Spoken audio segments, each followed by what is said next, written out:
रात का सन्नाटा था। एना और सारा डार्क मैंशन से बाहर आ चुकी थी, लेकिन उनकी रूहें अभी भी वहीं कैद लग रही थीं।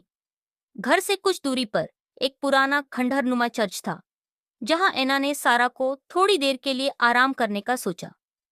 सारा बेहोश थी और उसकी हालत अभी भी अजीब लग रही थी। एना के दिमाग में जर्नल के पन्नों में लिखे शब्द गूंज रहे थे। यह घर केवल शुरुआत है, असली खतरा अभी बाकी है। सारा की अजीब हालत। एना ने सारा को उठाकर बेंच पर लिटाया और उसकी नब्ज चेक की। उसकी सांसें धीमी थीं, लेकिन नियमित। एना ने उसे जगाने की कोशिश की, लेकिन सारा की आंखें जैसे पत्थर की तरह जमी हुई थीं। अचानक सारा के होंठ हिले, लेकिन उसकी आवाज किसी और की थी। तुमने सोच लिया कि यह सब खत्म हो गया है? एना चौंक कर पीछे हट गई।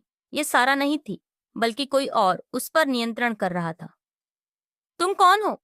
सारा को छोड़ दो, एना ने हिम्मत करके कहा। सारा के चेहरे पर एक डरावनी मुस्कान आई। यह केवल शुरुआत है। तुम्हें सच्चाई तक पहुंचने के लिए और गहराई में जाना होगा।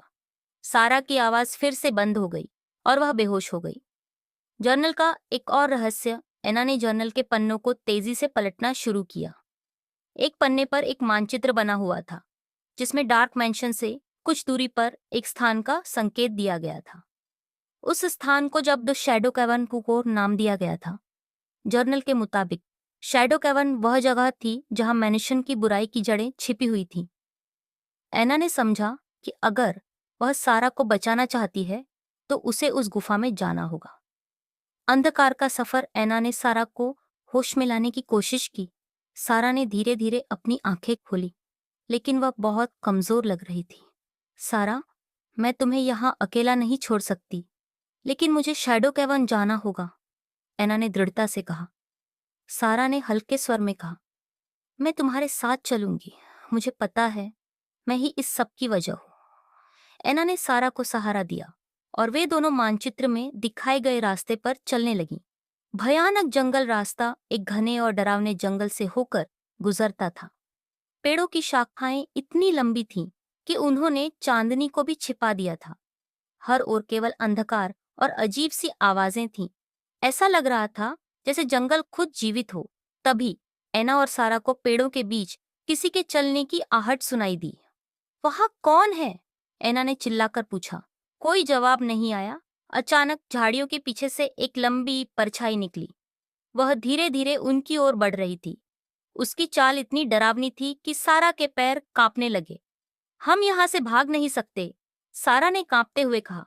हम भागेंगे नहीं, एना ने दृढ़ता से कहा। उसने अपनी टॉर्च जलाकर उस परछाई पर रोशनी डाली, लेकिन वह परछाई गायब हो गई।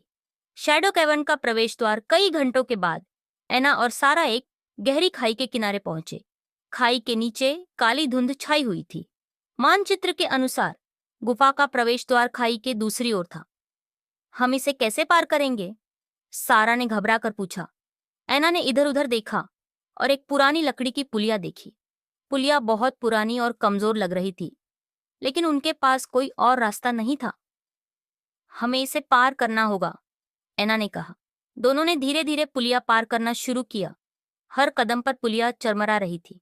अचानक सारा का पैर फिसल गया और वह गिरने लगी। सारा! एना ने चिल्लाकर उसका हाथ पकड़ लिया। एना ने अपनी पूरी ताकत लगाकर सारा को ऊपर खींचा। हम इसे एक साथ पार करेंगे, उसने कहा। किसी तरह उन्होंने पुलिया पार की और शैडो कैवर्न के प्रवेश द्वार तक पहुंचे। गुफा के अंदर का वातावरण बेहद ठंडा और अजीब था। दीवारों पर चमगादड़ों के झुंड बैठे हुए थे। गुफा के अंदर कदम रखते ही एक तेज आवाज गूंजी। कौन हो तुम, जो अंधकार को चुनौती देने आए हो? एना और सारा ने एक दूसरे को देखा। हम सच्चाई जानने और सारा को इस श्राप से मुक्त करने आए हैं, एना ने कहा। आवाज हंसी और बोली, यह इतना आसान नहीं होगा। अगर तुम अपनी दोस्त को बचाना चाहती हो, तो तुम्हें अपनी आत्मा का सबसे अंधेरा हिस्सा दिखाना होगा। दूसरी चुनौती, विश्वास का परीक्षण। गुफा के अंदर एक बड़ा हॉल था। वहां एक दरवाजा था, लेकिन दरवाजे के पास जाने के लिए उन्हें एक पुल पार करना था। यह पुल केवल तभी दिखाई देता था जब वे अपनी आंखें बंद करते थे। यह कैसी पहेली है? सारा ने कहा। यह हमारे विश्वास का परीक्षण कर रहा है, अगर हम डर गए तो हम गिर जाएंगे, ऐना ने समझाया। दोनों ने अपनी आंखें बंद की और धीरे धीरे पुल पर चलने लगी। हर कदम पर उन्हें लगा कि वे गिरने वाले हैं, लेकिन उन्होंने अपना विश्वास बनाए रखा। किसी तरह उन्होंने पुल पार कर लिया। अंतिम रहस्य दरवाजे के पीछे एक कमरा था, जिसमें एक अलौकिक दर्पण रखा हुआ था। यह दर्पण हमारी आत्मा का प्रतिबिंब दिखाएगा, ऐना ने जर्नल पढ़ते हुए कहा। सारा ने दर्पण में देखा और चिल्ला पड़ी। दर्पण में उसने खुद को एक राक्षसी रूप में देखा। यह मैं नहीं हो सकती, सारा ने डरते हुए कहा। यह वही है जो तुम्हारे अंदर है। दर्पण से एक आवाज आई। मुझे माफ कर दो, सारा रोने लगी। ऐना ने दर्पण की ओर देखा और कहा, सारा ने अपने डर का सामना कर लिया है, अब उसे मुक्त करो। दर्पण अचानक टूट गया और एक सफेद रोशनी कमरे में फैल गई। गुफा हिलने